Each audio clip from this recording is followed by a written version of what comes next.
Good evening and welcome to Domain Names for Business Use. My name is Ron Lopez. And I am Larry Pilon.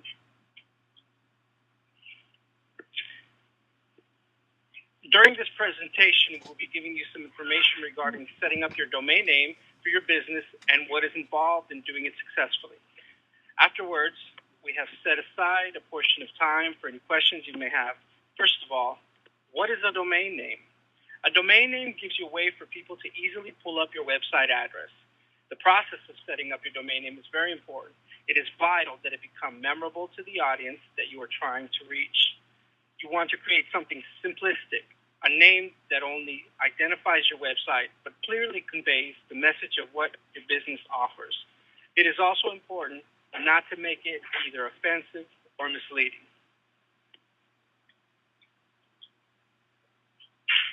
That's an excellent start, Ron. Let me show you some examples of what are you talking about.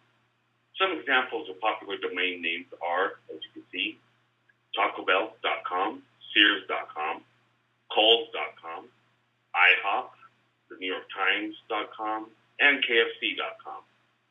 These are all very popular domains. Notice that they all have one thing in common, that being that they all use one domain, .com. It is truly the most well-known domain used today, with over 51 million names registered. We cannot overemphasize the importance of obtaining for your business a .com presence.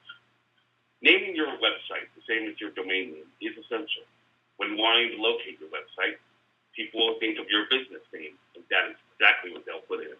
For example, when you think of Taco Bell's website, you think TacoBell.com, and that is exactly what you would put in. It is also important to have a domain name that reflects your type of business. Also, use your exact name, not initials or a portion of your name. Good point, Larry. Remember, keep your name for your site as simple as possible. Use simple spelling, no substitutions. Don't use numbers for letters or changing the spelling of an actual word. Primary example, a word that ends in S. Don't change to S to Z. By being creative, you may send your business to a competitor's website. You may be looking at a name such as cars with a Z.com when someone else owns cars with an S.com. By doing this, you have just unknowingly sent them your business. Save the creativity for the content that's in your website. Brand. Also make your name brandable.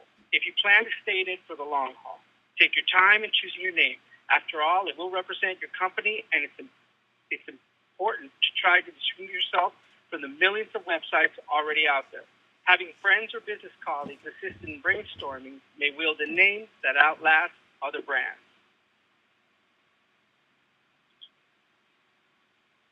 That's an excellent point, Ron. But many times I've seen creative names that companies have spent a lot of time and money in establishing. It's bound to be already registered on the internet. Take this scenario, for example, tinytacos.com. We see from this example that this name is already registered. We see that there are other options for registering a given name under a different domain, such as .co, .net, .info, and .org.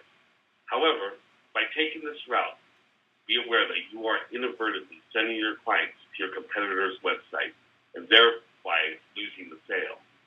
Therefore, it is very important to try to choose beforehand a name that is not already taken.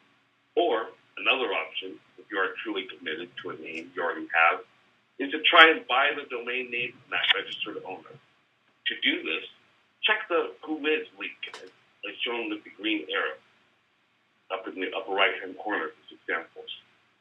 All registrars have this option.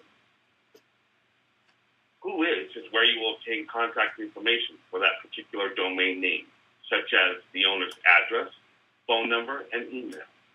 Once you obtain this information, you can contact the owner to see if they would like to sell it. Be ready for a larger cost, however, than what you might get for registering a new domain name. It is also a good idea to register your business name under as many domain names as possible. .com, .biz, .co, .net. An example of this would be yoursite.com, yoursite.co, yoursite.biz, yoursite.net. And always be on the lookout for ones that come open. This will be competitors forum using your brand name, as well as eliminating any confusion of anyone looking for your site.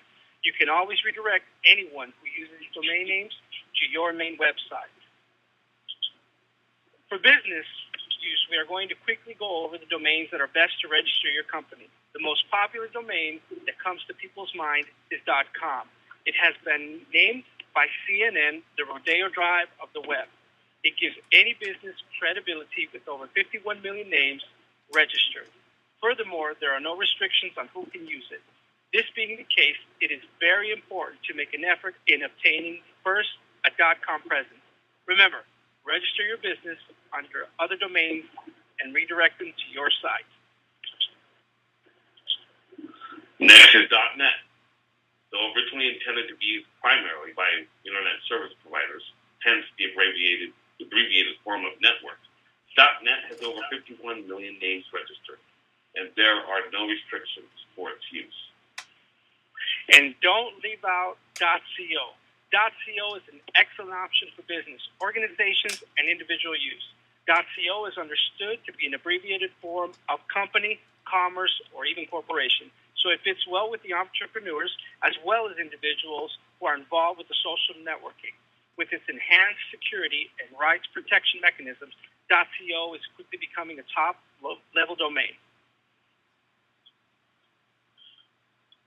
.biz, play on the word business, is a great option for any business. With over 2 million registered users, it is a secure top-level domain that provides high visibility on the web. .biz is open for registration for only commercial or business purposes only. Which registrar is best for my domain? With so many choices for a registrar, one needs to consider which one will offer the best services for my domain or website. Maybe your priority is who has the best customer service satisfaction by actual customer reviews. Some registrars also offer value-added packages, meaning with your price, you may get a free email, URL forwarding, free and customizable domain parking, and at least 2 gigabytes of email space. One example of package deals is GoDaddy.com. They offer domain registration and website hosting. With a 5-page website based on one of their templates, a photo album, and blogging tools. Name.com offers alternative suggestions, including domain names that are currently held that are up for auction. This is an important tool to have, as it lets you know when any taken name is attainable through auction. Name.com also has a service called Domain Grabber. If your domain is unavailable, you can pay Name.com up to $50 to jump on the domain should it become available. There's also HostGator and domain names that are also excellent providers.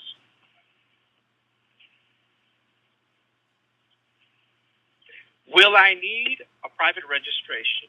The answer is yes. Without a private registration, along with the regular registration, you expose all your personal info for all to see 24/7. This will open the floodgates for spammers, scammers, telemarketers, and any unwanted solicitation. Some registrars offer it free, and some include it in the monthly, yearly fee. Hey, Larry, this is all great. .com is the primary domain for my business, a brandable name, keeping it simple, multiple domains, so no one steals your name and business. Finding a registrar that fits well with your business, private registration. I get all this, Larry, but I could never figure out the difference between the subdomains and subdirectories. Can you please shed some light on this subject? Sure, Ron. Everybody gets confused by that. I'm a freaking genius, and I get confused about it. But what you need to remember is the key separate parts of each word: domains and directories. A domain is basically a door to a website. A directory is a vital portion of that website. When building your site that have separate topics that do not relate to each other, then it is necessary to create subdomains. Let's use the company Greenspun Media, for example. Greenspun Media is a parent company, in other words, the main domain. Greenspun Media has many magazines under its belt, such as Vegas Magazine, Showbiz Weekly, Vegas Golfer, and Las Vegas Weekly, just to name a few. They are essentially subdomains or extensions of the main domain, Greenspun Media.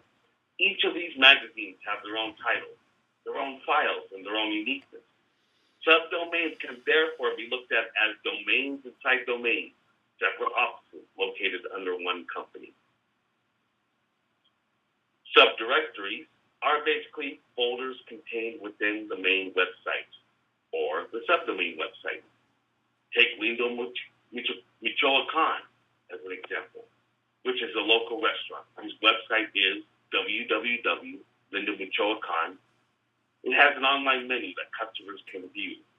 The subdirectory for this is, as you can see, www.lindomichoacan.html. Another subdirectory that they have on their site is Our Story, telling the history of the making of this company under lindomichoacan.com/Our Story. Remember, it is important to keep your title simple when creating a subdirectory address. Are there any questions or comments?